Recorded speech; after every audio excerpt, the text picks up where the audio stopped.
Does everything happen for a reason? I don't know. I think life is made up of a series of events, and these events lead to defining moments. It's not until we have a chance to look back on these moments that we realize how significant they were to our overall story. Had these moments not happened exactly as they did, I'm not sure my journey would have turned out the same.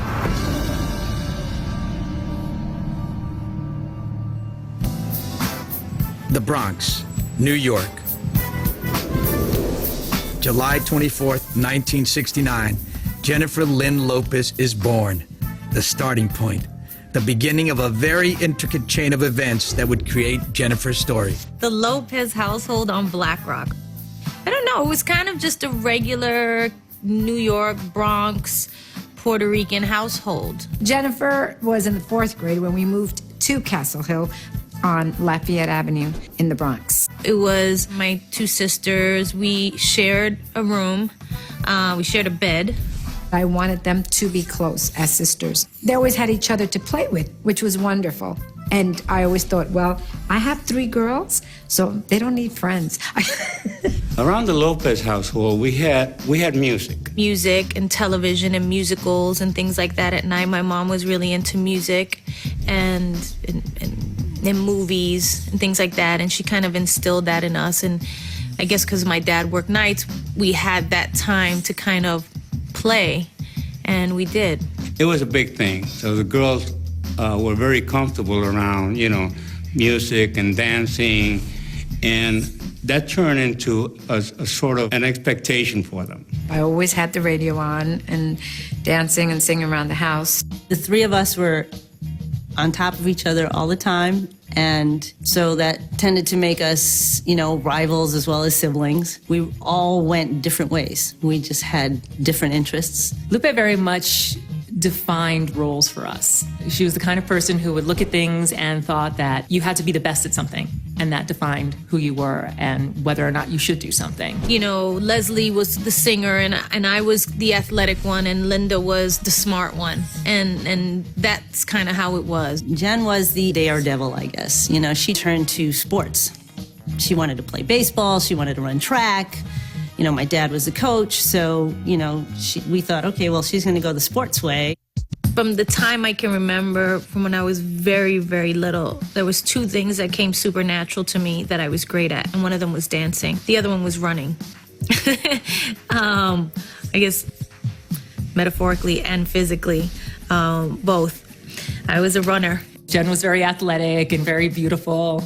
We fight about this all the time, by the way. She's like, you were the beautiful one, Mommy said. And no, she was the beautiful one, Mommy said. I ran track and played tennis and did all this kind of stuff, and I did it competitively for years. It really defined me, in my preteen years. Then it was like, okay, I was about to go into high school, so where else was I gonna go? So there was this school out in Queens called St. Francis Prep where they had this amazing track team. St. Francis was like the perfect school, except that it was in Queens and we lived in the Bronx. So she had to travel, she had to take 2 buses every morning, and it was a hassle. It turns out it wasn't a great experience for me, and I wound up leaving in the first year, probably the first 6 months. As soon as she got there, she just realized it was not for her. Even though her parents strongly believed St. Francis was the best school for her future in athletics, Jennifer knew in her heart that this was not the right place for her. So she asked to be transferred to Preston High School. I wound up coming back to school in the Bronx, to Preston, in the middle of freshman year, and going to the same school that Leslie went to. And Leslie was already there, involved in the arts. Kind of off her being the singer, I became involved in the arts as well there. I had already been there maybe about a year, and she just became the star. And so we come to the first link in the chain of events that led to where Jennifer Lopez is today. Had she not transferred to St. Francis High School, she might have chosen to stay in athletics. But Jennifer's early passion for performing and trust in her instincts gave her the strength to make the decision to switch schools. If St. Francis had worked out, I might have gone the track route, who knows. We played our roles for a long time, but then I realized I really loved the arts. I got into dance, and then I didn't care about sports anymore. I just wanted to dance, and I think that was a big turning point in my life. It was great when Jen finally got over to Preston because there were a lot of options there for her to do theater and drama club, to be in shows, to be in choirs. It was the first school that we went to that had a drama club and put on musicals. Our grammar school didn't do that, and the high school she was at didn't do that. Jennifer was in her junior year of high school, and we did a production of Godspell. I had already graduated, so the director asked me to come back and train as a stage manager. And I said, why don't we give Jen a try, you know? I mean, she'd want to do it. When I auditioned for the first play, and I auditioned as a dancer, and they made everybody sing, so I had to sing. And I get like the biggest song in the whole play. I was like, they gave me Day by Day, which is the most famous song from that play. And I was like, well, I don't sing. I remember going, wow, I can't believe she's singing. I was very insecure. I was told I couldn't sing. I wasn't the singer for so long that it really affected me. And so when it came to doing my song, I was really, really tentative and didn't want to do it.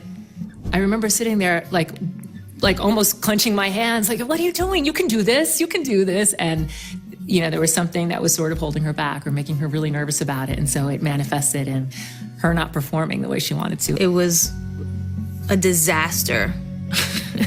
I was just so nervous. I was so nervous that when it came time to do my song, my voice was shaking uncontrollably. And I think my boyfriend at the time, he likened me to, I think, a lamb. I sounded like a lamb, like that. By the way, we talk about it like it was bad, and it wasn't bad. It was just, she was clearly nervous while she was doing it.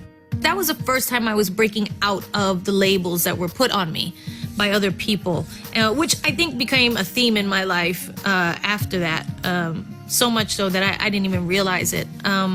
It just became, I can do and I can be whatever I want to be. Coming off her newfound voice in the theater, after high school, Jennifer wanted to pursue a career in entertainment. But her parents had different plans for her. Lupe, knowing the difficulties entertainers faced in life, pushed for business school. She wanted Jennifer to be a lawyer. I said, you have to go to college. I mean, Leslie was already in college doing her thing. I said, you have to go to college. I said, you can't, because if you don't have a college degree, you're not gonna, amount to anything. You wanna get a good job, whatever. What we've been taught our whole lives is you need something to fall back on. You can be a performer, that's great, but you need a real job. She was already working in the law office. She already knew that was a great career to have. My parents were giving her the message, that's a great career to have. We're trying to get her into politics, law. She's like, okay, now I'm gonna do this.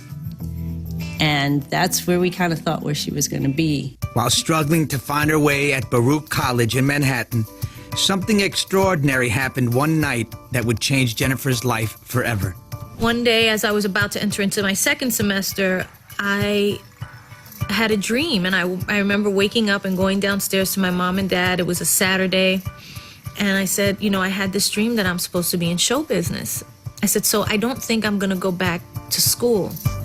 And she, at that moment, that's when she quit her law firm job and said, I'm going to dance school. And here, another pivotal moment in Jennifer's journey. Once again, Jennifer listened to her inner voice. She had the courage to leave business school and pursue her dream. From a very early age, the Lopez girls had been taught to pay attention to those dreams and the messages they held. My grandmother, we used to, I used to think, okay, she's doing her little voodoo thing. But Grandma would a lot of times say, I knew that was going to happen. We learned just to listen to those dreams as we went along, because for us, we just knew that when things like that were that powerful for us, or it was a physical emotion, it was like, oh, I have to do this, And I'm sure that's probably what she felt. My dad was like, really? You had a dream? Well, if that's how you feel, then maybe you should just go with that. And my mom was like, stop it, stop telling her that, we have to be practical. She wanted me to be safe. And I think this scared her very much. Nobody in our neighborhood had ever, even been on TV or, on the news. You know what I mean? Tell us what happened. There was none of that. We didn't know anybody that was in the business in any way, shape, or form. So it was so far-fetched. But I didn't care. I just felt like that's what I was supposed to do. So I did. Not that my mother was thrilled about the ending college after a semester. My mom was like, yeah, that's never gonna happen. Forget about it. You're going to school. I said, no, you can't do this. We had this huge fight, I just said, there's a door. If you don't want to follow my rules, sorry. That's just the way it is. That dream turned out to be another pivotal point for Jennifer. She knew her true calling was in entertainment, and even though her mother disapproved, she felt in her heart that she was now on the right path. But her future was still being written. It caused a lot of tension. I wind up having to leave the house over it. She just got up, got dressed, and left. Lopez was always determined to become an entertainer. Choosing this over college put her at odds with her parents. So at the tender age of 18, Jennifer moved out. She was on her own in New York City. It was literally a 360. None of us knew, like, what? Wait, you were going to school, you were in a law firm, like, and now she just gave it all up, quit school, and said, I'm pursuing my dream of being a dancer. The first few months that I was living outside of the house, I was so involved in the dance studio, and I was on a work scholarship there anyway, and I had developed a real relationship with the dance director and teacher there. And I said, you know, can I sleep in the studio? And he was like, yeah, sure. And so I wound up sleeping on the bench there in the studio. From that day on, I just never went back home. She was going to dance class 8 hours a day. She was doing the things and taking the lessons that she was supposed to take. I always knew it was serious for Jen. I always knew that after she had that dream that this was where she was going to go. After playing local shows and going on dozens of auditions, Jennifer got her first big break to tour Europe in a Broadway revue. The little girl from the Bronx was now an international performer. Upon returning to New York, she immediately caught the attention of world-renowned choreographer Hinton Battle. I was casting for a show in Japan. The best of the best is what I needed, and the best of the best is what I was looking for. I was looking in New York, and in walked this young lady. I said, if she dances anything like she looks, she's got a job. I wasn't as trained as everybody else. I was kind of always going in fast motion, like I said, kind of running. And I had only been training professionally not that long, maybe 9 months when I went and auditioned for Hinton. And so he could tell my lack of technique. He was an amazing technical dancer, and everybody he hired were amazing technical dancers. But I know he saw something in me. What was brilliant about Jennifer is that not only did she have a great presence and she could dance wonderfully, it was very hard for me to put her with the other women because you didn't look at anybody else but Jennifer. So I had to make her dance with the guys. She later on said, what are you trying to do, kill me?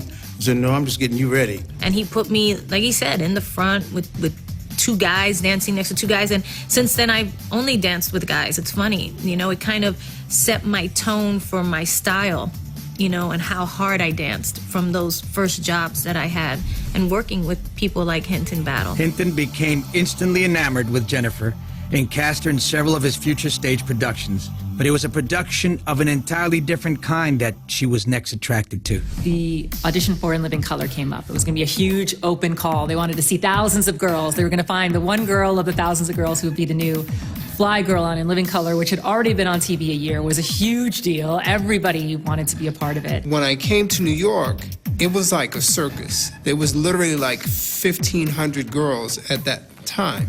There was like bodybuilders and skaters and just like everybody showed up. She was a little bit unsure as to what was going to happen when she walks into that audition.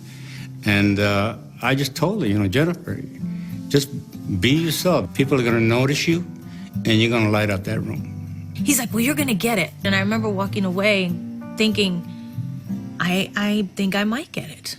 And then it got down to me and two other girls. She stepped up. Wow, this girl she's got something.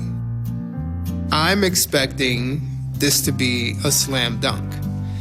And so for the camera, something I would normally not do, I let everybody else sort of vote, you know? Like I said, it was so obvious to me. And then the votes came back in, and it wasn't for Jennifer. Keenan came over to me literally right away, and he goes, there's been a mistake. I told Jennifer, I just had to be honest with you. You're the one that should have had this part. Give me time, and I'm going to make it right. Keenan was a massive fan. He saw the thing. He saw the light, and he wanted to work with her. And so when they did have an opportunity not long after that to replace someone, she got to come in and be the replacement. It took till the next year, but at the end of the year, I made the switch and I brought Jennifer on the show. I got the call like, okay, you're gonna be on next season, and you need to move out to LA and blah, blah, blah. And I was like, okay, good. First of all, we have a new fly girl coming all the way from Bronx, New York, Miss Jennifer Lopez. And here we reach another turning point in Jennifer's journey. Her determination and hard work made Keenan take notice. He kept his word and brought Jennifer out to Los Angeles. But it was Jennifer that went to that audition in New York and gave it everything she had. If she hadn't come to that audition, I don't know. That may have been a very pivotal moment. You never know why things happen in life. It was another kind of big moment and changed my life.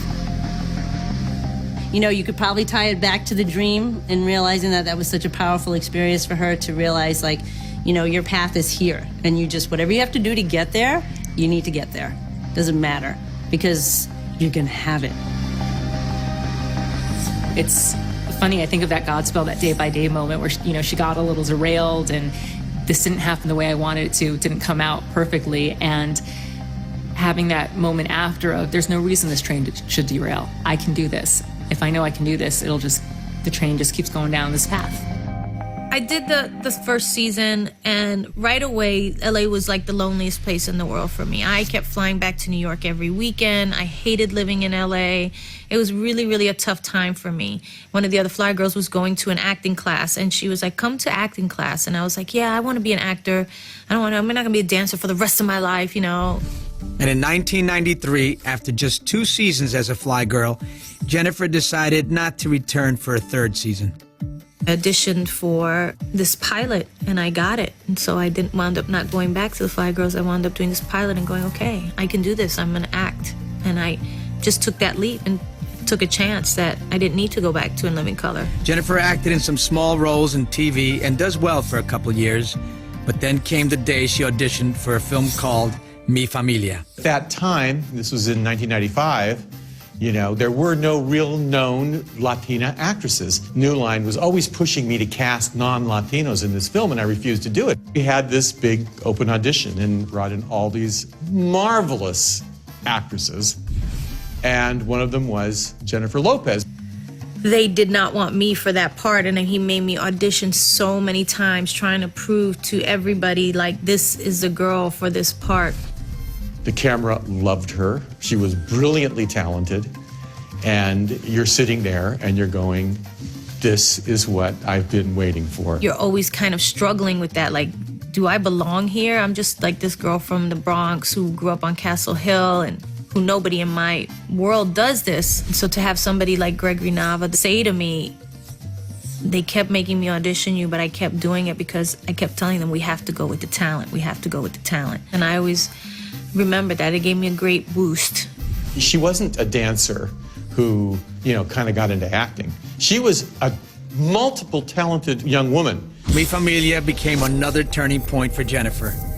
Gregory Nava saw the spark, and Jennifer had suddenly made her big screen debut.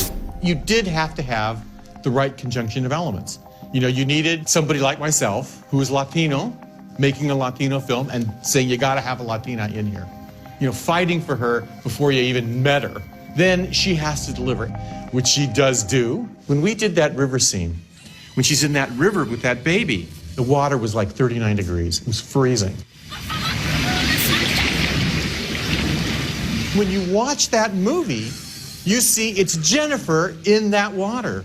Now, that's the kind of drive that a great actress has. I remember us going to see a movie when she was living in LA. We went just one Friday night, wanted to go out to the movies. They showed the previews for Mi Familia. And we're sitting there, and I remember like grabbing onto the side of my seat like this. And I went to like grab her arm or grab her knee. And I remember I ended up grabbing her knee because she put her hands in front of her face and she started crying and shaking. And it was this incredibly awesome, wonderful moment. Oh my God, there's Jen. You know, it was like, oh my God, you know, my daughter's up on the big screen. And it was just, and that was, to me, was like the most amazing experience. We're sitting up in Francis Ford Coppola's winery, and he's looking at the movie for the first time. And he turns to me, and the first thing he says to me is, who was that actress at the beginning of the movie? She's incredible. And I go, that's Jennifer Lopez. He casts her in Jack with Robin Williams immediately after he saw that film. So, and of course the reviews she got were marvelous, and she got the IFP award for her supporting actress. And, you know, it was on from there. Suddenly she had arrived. Jennifer had definitely arrived on the movie scene. She was cast opposite Woody Harrelson and Wesley Snipes in Money Train, and even starred opposite Jack Nicholson in Blood and Wine. You know, I could make a mistake and believe you.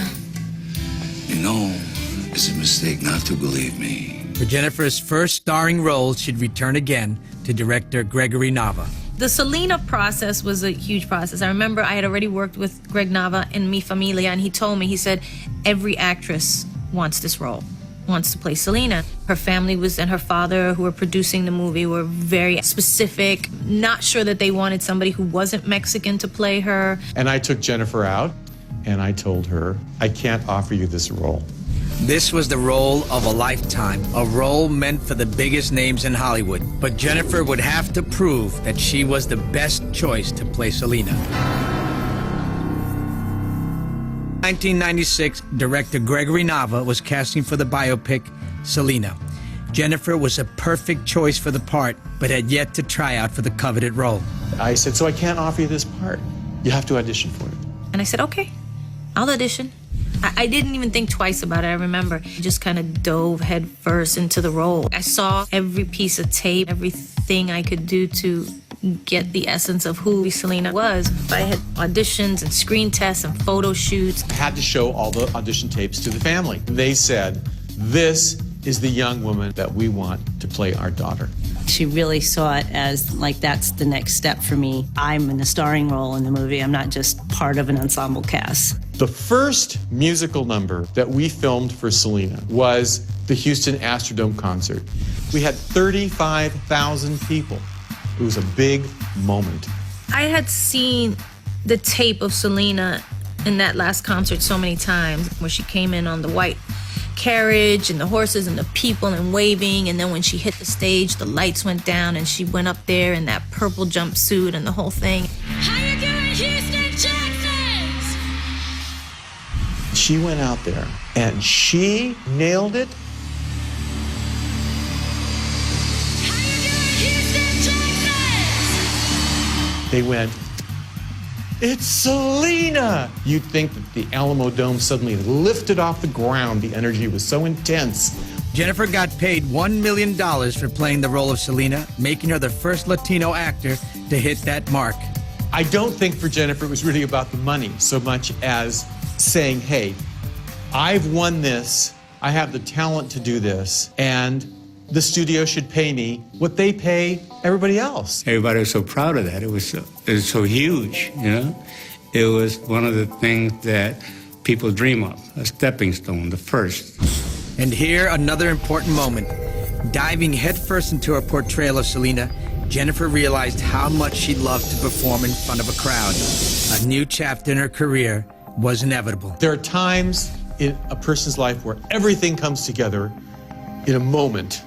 And when Jennifer stepped on that stage, that was one of those moments where everything came together. Now that I think about it, I realized how not nervous I was, you know, and how I should have been.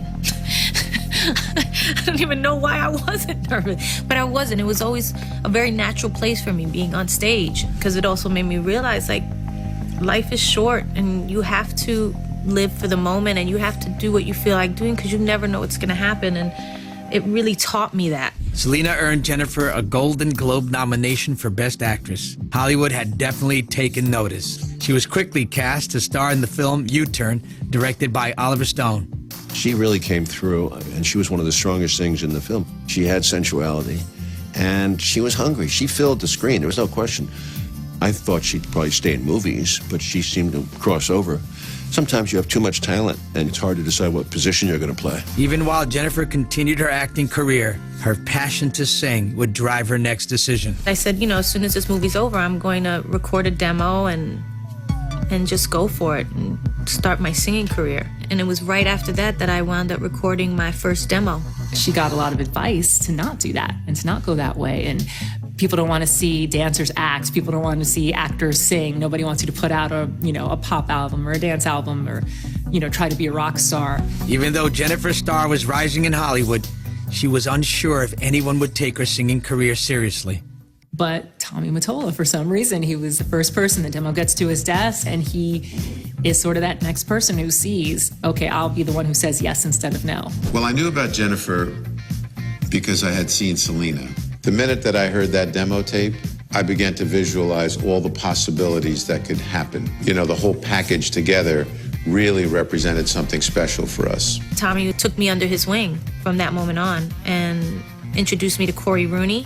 Corey Rooney had the great blending of hip-hop and street cred, yet he had the big picture, and he was a visionary at the same time. The day I met Corey Rooney, he was playing a song on the piano. And she's like, oh my God, that's so pretty. I love that song, it's beautiful. Tommy goes, go in the studio tomorrow, record that song. And it was the first song I ever sang in the studio. I'd never sang in the studio before. That was a song called Talk About Us. That was terrifying for me in the sense that I was just flying by the seat of my pants and just going with it. Jennifer's music career was indeed on its way, but it was then that she met someone very interesting. Recording at the studio next door was Marc Anthony. He approached her about being in one of his videos. Jennifer gives him the pitch. She says, well, I was thinking to be in your video is great, but I'm working on my album right now, and this is my first album. And it would really be cool if you did a song with us in return. He says, no problem, no problem, no problem. The song was called No Me Ames. That was on Jennifer's first album. They dated, they hung out a little bit, and then they kind of went like this. Jennifer and Marc decided they were too busy for a relationship, and it wasn't long before she met Sean Puffy Combs. It's Puffy that introduces Jennifer to the legendary manager, Benny Medina. Since we were dating, he was like, you need Benny Medina. That's the only person you need. And he had a way of kind of being so convincing that I was like, okay, I need Benny Medina. Benny Medina was like the superstar manager. Like, if you had anything to do with Benny Medina, like you were really, really doing it. I said, come meet me in my hotel room. I've been recording with Corey Rooney. I have a deal with Tommy Mottala at Epic. And he was like, okay. And he came over to meet me. And I said, this is a song we just wrote. And he said, play it for me. And I played it for him, and it was called Shoulda Never. It was a little raggedy-ass demo. And she was sitting on the floor of this, opulent hotel. I thought her voice was really pretty. He was like, okay. After he heard the song, he's like, I'll manage you.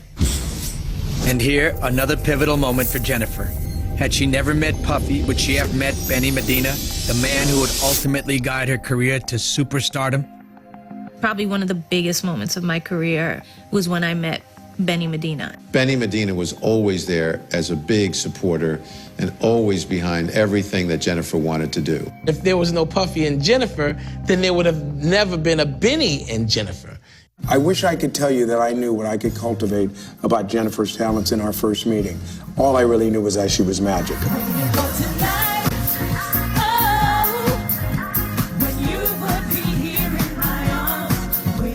Her debut album, On the Six, goes double platinum, and at the height of her success, she becomes officially involved with Puffy, a decision that she would later regret. I think when I was dating Puffy, my world a little bit got out of control. I was always focused on my work, but my personal life had become kind of bigger than my work at the time because of who I was dating. And his world was so crazy, and I was kind of getting wrapped up in the craziness of the world, and it became my world too. A lot of us were telling her maybe this isn't the best thing for you, but she was so used to people telling her maybe this isn't the best thing for you that she was like, I gotta do my own path, people. She was finally getting to the point where I think this is not where I want to be in my life or the person I want to be with. They had their horrible incident, which was the shooting. On December 27th, 1999, Jennifer and Puffy are arrested in connection with a shooting at a Manhattan nightclub. It left 3 people injured. Jennifer was held for questioning and released without being charged. My collective goal became at that point to make sure that she was distanced from that because she was not guilty of anything other than hanging out with, her man. That really could have been something that derailed her life, her career, everything that she worked really hard for in a huge way. The shooting was a wake-up call. It was a wake-up call and a reflection of a lot of things that probably were inconsistent about the way she lives her life. It was somebody shooting a gun and going, wake up. What are you doing? And, You know, we broke up after that. As you could imagine, everybody in my life was like, you know, enough. Like, this is not good for you. And after that, I just kind of refocused on myself and got back into work and threw myself back into what was natural for me, which was dancing and singing and my music and my second album. Jennifer threw herself back into her work and accomplished yet a new career high. The following year, she recorded her second album, J.Lo, and shot her 10th movie, The Wedding Planner. Bam, The Wedding Planner comes out the same week as J.Lo, her album, and they both hit #1 as soon as they come out, and it's never been accomplished before. And none of us really could believe it, but at the same time, it was the result of a lot of hard work and us kind of coming together and Benny coming together and orchestrating it. Number one, but in the design of it was really kind of more like the design of what happens with Jennifer Lopez. She puts herself out there, she does her best work, and sometimes the most magical things happen. It made history. A Latin girl from the Bronx, and bam, the stepping stone into stardom. That was a major turning point for her in her career. When these incredible milestones start getting hit and these ceilings that are there are suddenly gone, they get smashed through, you know, you suddenly start feeling the awe and how amazing and cool it is. Not the first time in history for a Puerto Rican girl, the first time in history. When you're the first human to do something, that's fly. Having the #1 album and #1 movie was a colossal feat. Jennifer had elevated to the elite status of superstardom. The following year, she stars in Maid in Manhattan. She was cast by producer Elaine Goldsmith Thomas. I was her agent. Then I was very lucky to produce a movie, my first movie with her, and we had a blast on it, Maid in Manhattan. I'm a good cleaning lady. And when I get the chance to be a manager, and I will, Ma, I know I will, I'm gonna take that chance without any fear, without your voice in my head telling me that I can't. What a great actor she is. She really is. She knows what she's doing, and she commits to it, and I love watching her on screen. Following Maid Manhattan, Jennifer signs on to do a film called Gigli. It was here that she met actor Ben Affleck. She and Ben got together and wasn't received well. Jennifer's new elite celebrity status had put her in the spotlight like never before. This made it difficult on her new relationship with Ben. All the spotlight and everything that they had to deal with in that sense probably suffocated a little. Everything was magnified. I remember having the thought, like, is this going to derail Jen? Jennifer had just finished the film Gigli, and her relationship with actor Ben Affleck was a tabloid sensation. The couple was engaged in 2002 and instantly dubbed Bennifer. Gigli was received with less than favorable reviews, and the media hounding soon became too difficult for the couple to bear.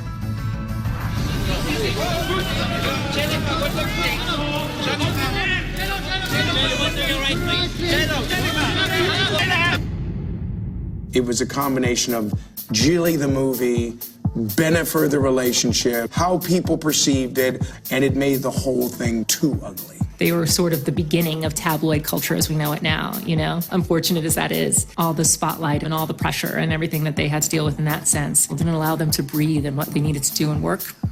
In September 2003, just days before their wedding, the two announced their split.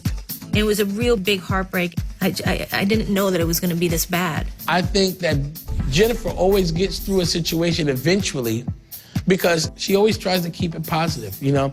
From every negative, there's always a positive that she finds. Jennifer is once again able to focus her efforts and regain her strength. She was continuing to write her own story in bold strokes. And I think the next most important chapter of my life was, you know, reconnecting with Marc. Jennifer was working on the project. It was the soundtrack for Shall We Dance? And she says, you know, Corey, they want me to do the song Sway. I'd love to do like an amazing salsa version. And you know, the only person I really trust and love to do salsa is Marc.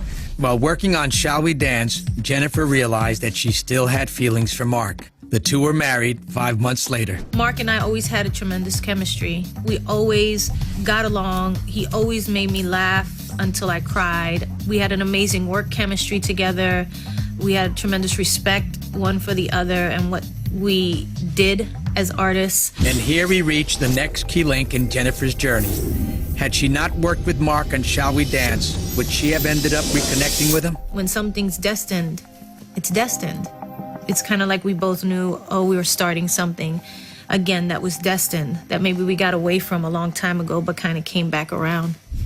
We were working on our marriage, which was difficult in the beginning, and it was kind of the two of us figuring out how to live with each other and be with each other.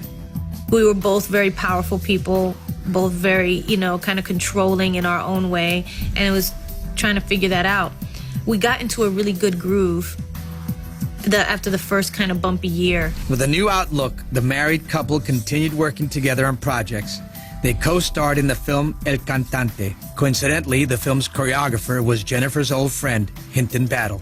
It was great to go, huge full circle arc here and be working with her in this capacity, because now you're a star, you're starring in a movie with your husband. He always knew he was gonna make it. I mean, he was musical even when he was insulting someone. But like I said, it's like he always knew what was gonna happen for him. You know what I mean? We had a little moment while we weren't shooting. We're standing off on the side in between takes, and we're talking, and finally she turns to me, she says, "Who knew?" I said, "I knew. I knew." Jennifer and Marc also collaborated on a Spanish-language album called Como Ama Una Mujer.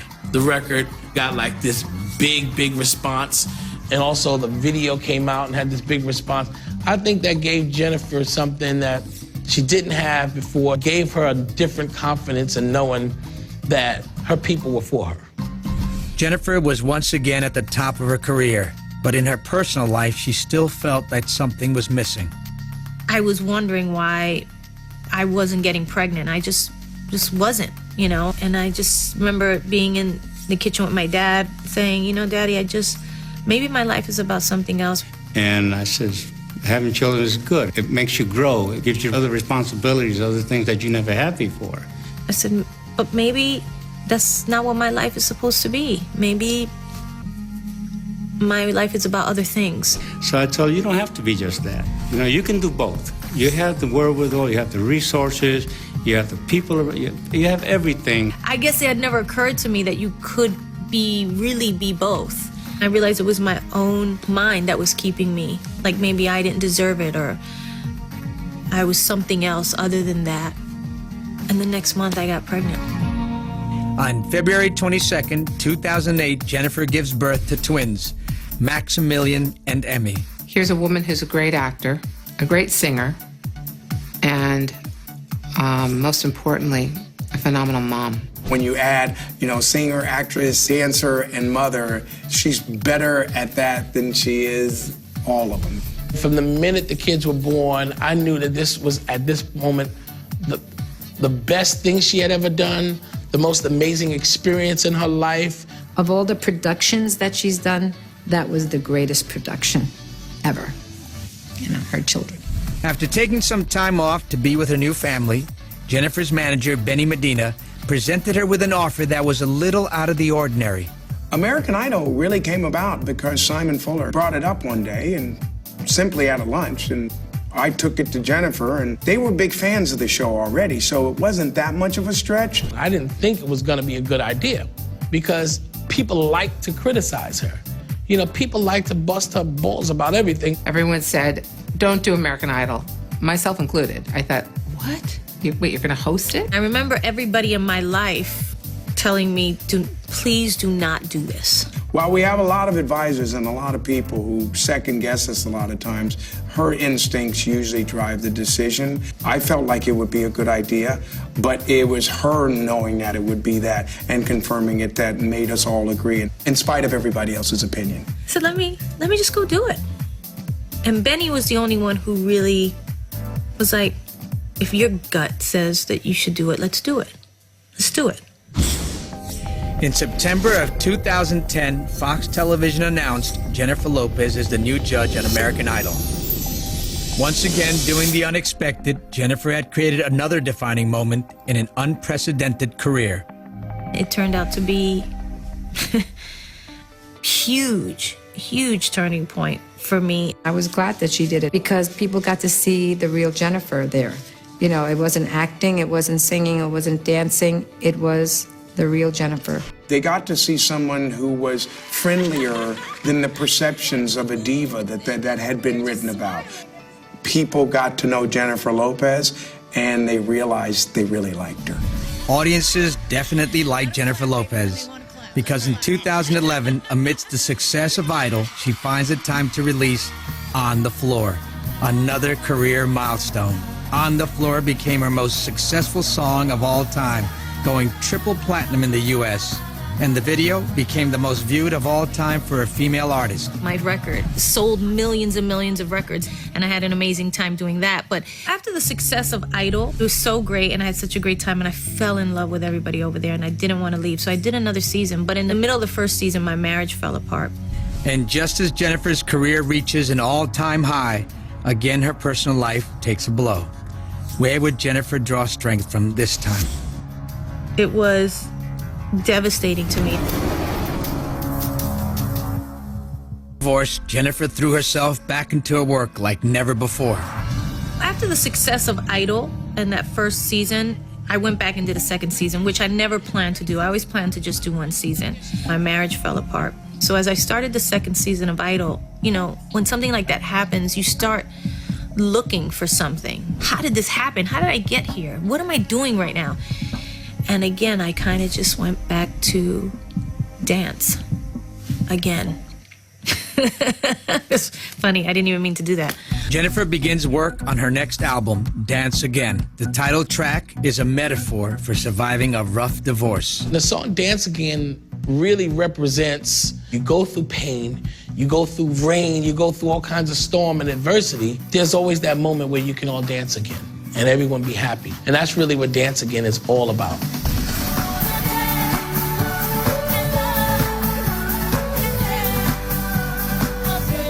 Working on the album proved cathartic for Jennifer. The process allowed she and Marc to find common ground. I feel like things are good with Marc now. We've finally gotten to a really good rhythm. The great thing is they both were able to move forward and, you know, because they got through that rough time, they're both able to dance again. I said to Benny, I need to tour. I've never done it. I want to do it. I know my fans want me to do it. Let's do it.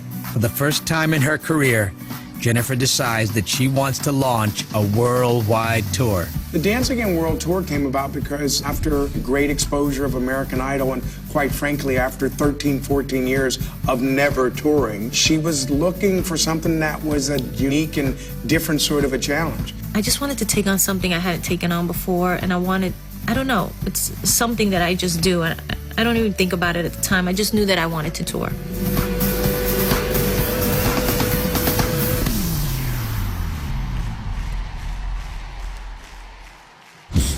And just like that, we've come full circle.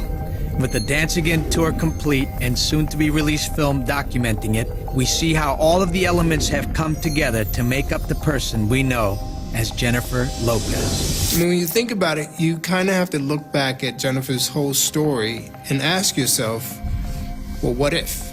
It could have gone a variety of different directions. You know, this is a world and a life where it really does turn on a dime. You can go way left, but when you got the goods, you'll get back on the right path. I think she would always have gone down this path. I think this is her road. This is her road. I'm ready. We're done and we're starting again. What happened? This is a story of a young girl. A little girl who knew enough about herself to know that she could do something that she thought of doing. A girl from the Bronx. Who was full of dreams. Came to the big city and made that dream come true. She knew from day one what she wanted, and she just made up in her mind that she was never gonna let anyone stop her from getting it. She refused the word no. No matter how many times it was said, she refused to accept it. And here she is.